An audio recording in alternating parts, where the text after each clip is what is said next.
Je suis candidat à la présidence de la République. Car tous ensemble on rêve en marche pour la France. Si j'étais mis en examen, je considérais que je ne suis pas en mesure d'assurer la direction du pays dans des conditions Donc exemplaires. c'est une question morale. Oui, c'est une question morale, bien sûr. La victoire me revient. Ce que je veux, c'est que vous, partout, vous alliez le faire gagner, parce que c'est notre projet. Vive la République, vive la France. Je suis conscient des risques que ferait courir une démarche, la mienne, qui ne rassemblerait pas largement autour d'elle. Aussi, j'ai décidé de ne pas être candidat à l'élection présidentielle. C'est au peuple français et à lui seul que j'en appelle désormais. À ceux qui me suivent comme à ceux qui me combattent.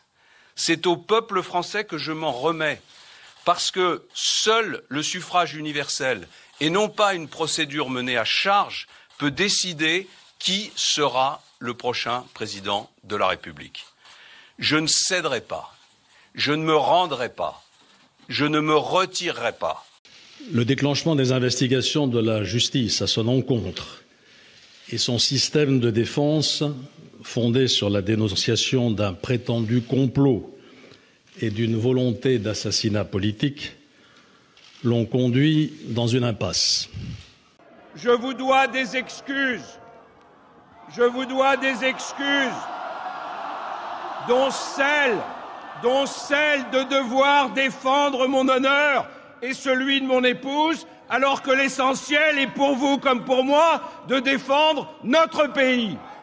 Profitant du discrédit de l'établissement politique, M. Macron, pourtant inspirateur et acteur de la politique économique de François Hollande, tente d'incarner le renouveau, mais son immaturité politique et la faiblesse de son projet ne feront pas toujours illusion. Parce que le risque est immense, parce que les Français sont désorientés et souvent désespérés, j'ai décidé de faire à Emmanuel Macron une offre d'alliance. Mais le coup de Bérégovoy, monsieur, ça choque les gens. Ma question, si j'en ai une, elle est la suivante. Est-ce que vous nous faites un chantage au suicide ? Bien, je souhaite, une longue interview sur votre programme je souhaite que ce geste réveille les Français sur la République, sur l'égalité. Et je souhaite que par mon geste, votre chaîne renoue un jour avec la démocratie. Je vous remercie. Donc on ne parle pas de votre programme. Bonne soirée. Merci madame. Je me disais que vous soyez une droguée aux pages faits divers, c'est une chose, mais vous êtes candidate à la présidence de la République. Et je trouve que ça n'est pas très sérieux ce que vous oblige à ouvrir les yeux, monsieur. Le vrai serial killer du pouvoir d'achat des Français, c'est Madame Le Pen avec la sortie de l'euro et le rétablissement du franc. Oui, mais il faut bien qu'il y ait un débat au PS. Oui. Madame Le Pen, vous serez gentille. C'est ce que vous avez déclaré, non ? Je ne vous fais pas parler, je n'ai pas besoin d'un ventriloque. Sans que vous-même, qui étiez alors conseiller de François Hollande... J'étais président. Non. J'étais ministre de l'économie et de l'industrie. Alors où suis-je ? À Lyon ? Et maintenant, à Paris.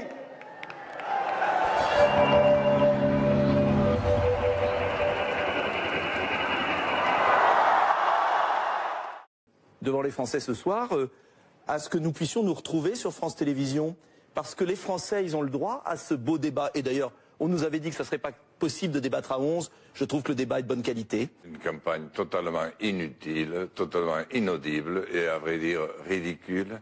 Quand nous on est convoqués par la police, nous ouvriers par exemple, on n'a pas d'immunité ouvrière. Désolé, on y va. Voilà. Vous avez une chance. Le système vous protège. Tant mieux pour vous. Si, mes chers compatriotes, je vous ai dit qu'il n'y avait aucune manière de sortir de l'impasse dans laquelle nous sommes sans retrouver une marge politique et financière.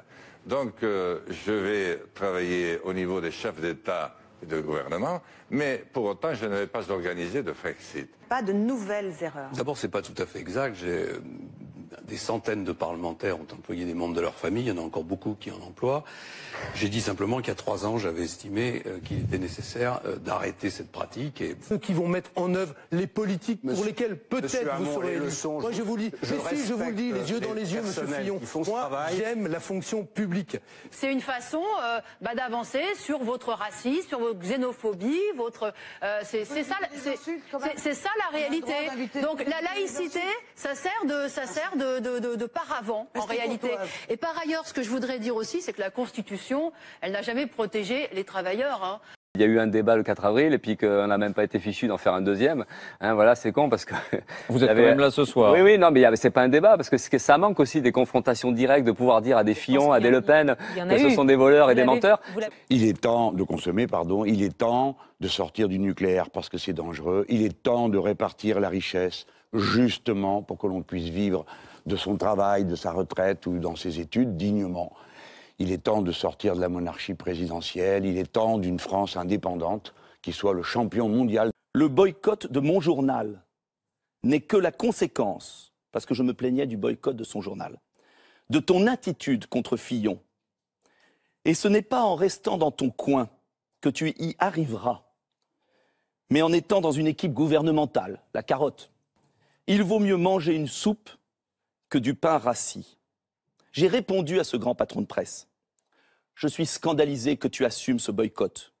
Je me reconnais encore dans ces combats, parce que vous connaissez bien sûr mon combat. Hein, je suis convaincue que ce sont les travailleurs qui changeront la société en se battant contre cette société d'exploitation, contre la classe capitaliste, mais tous les combats des opprimés m'inspirent et je me reconnais effectivement dedans. Et vous savez, nous allons créer la surprise le soir du premier tour. Je suis un enfant du bonheur, et parce que je suis un enfant de l'espoir, qu'il faut le dénoncer suffisamment fort pour se projeter. D'abord, je n'ai apporté aucun objet, parce que je ne suis pas fétichiste, parce que j'irai à l'Élysée avec ma seule volonté. L'Angleterre et les États-Unis en foutent up. Ne foutent pas non plus. Marine Le Pen est, comment on dit en français, un trou de cul démagogue.